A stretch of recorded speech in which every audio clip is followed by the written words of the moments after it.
When your children finally leave the nest, it can be a scary time. Some parents struggle with letting go, while others accept that their child is equipped to make the right decisions in the real world. Sometimes, however, no matter how prepared you think your child is, there are outside forces that take over. What happens when your child starts becoming distant, and you don't know why? The following story depicts a father dealing with a bad feeling he couldn't shake off with his daughter. He knew something was wrong before anything even happened. But before we begin, make sure to smash that like button, subscribe to our channel, and hit the notification bell for more amazing videos.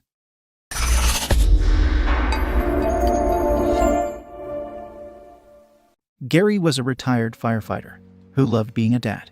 If he could have it his way, he would be with his two children, Jesse and Brandon, all the time.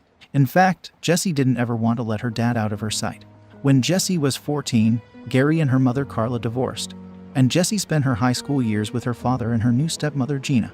When Jesse went off to college, Gary missed her terribly. Jesse seemed to be having more fun than she was focusing on school, and her dad became worried.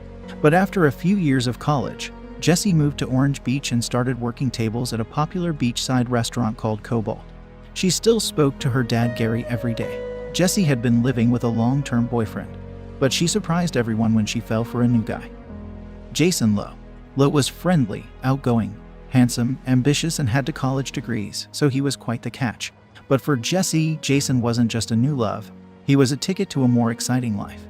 When Lowe went to Dallas for a 6-figure job in the tech industry, Jesse decided she would join him and pursue her own dream of cosmetology. She thought of the move as more of an adventure, but Jesse failed to mention she was about to go to Dallas when she saw her family that Christmas.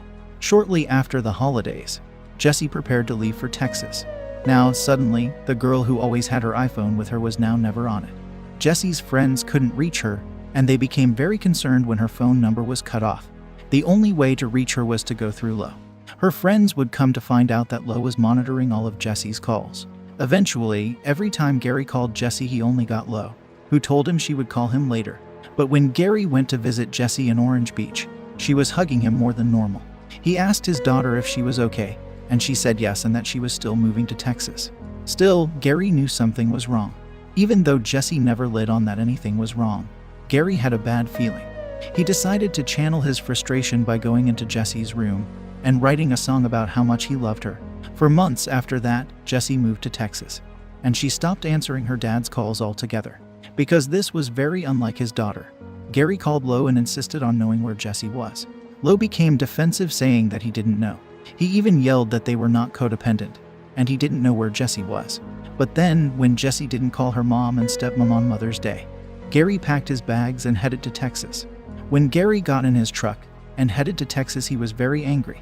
So angry, in fact, that it scared him. Gary texted Lowe on the way there and said that if Jesse is not at the apartment when he gets there, that he will be in a tremendous amount of trouble. However, when Gary arrived at the apartment, Jesse was nowhere to be found.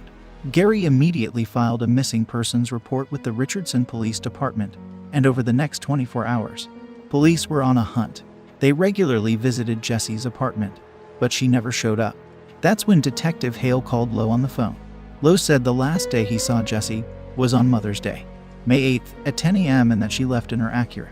The next day, Detective Hale made a house call to Lowe. By then, Jesse had been reported missing for 3 days, and it seemed everyone was desperate to find Jesse except the man that claimed to be in love with her. While Lowe had a convincing story, there was one problem with it. Police learned that the couple had sold that Acura 3 weeks before Lowe claimed Jesse drove off with it. They found the car in the new owner's driveway. It became clearer the next day that something was going on besides a missing person case. A group of detectives, including Hale, returned to the apartment, and they saw a line of cocaine on the table.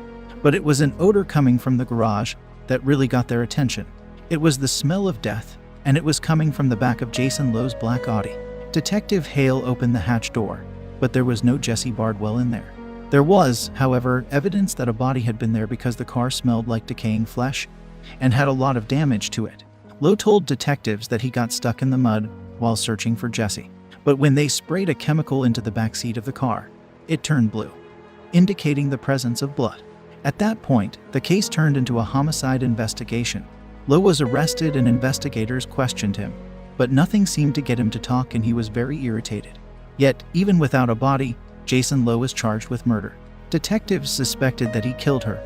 Texas is a huge state. There are lots of rivers, ponds, fields, and a million different places you could hide a body. Still, they hadn't found Jesse.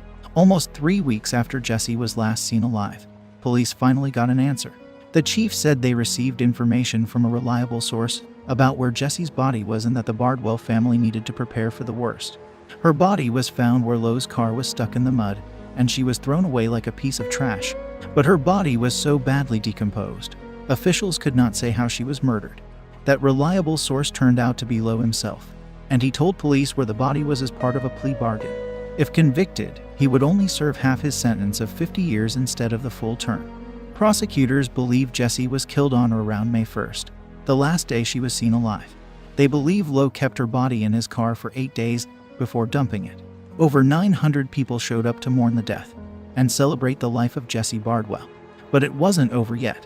Lowe still had to be convicted of murder, and the trial was set for years after Jessie had been killed. Prosecutors called Lowe to the stand, and he told an elaborate story of what happened that night.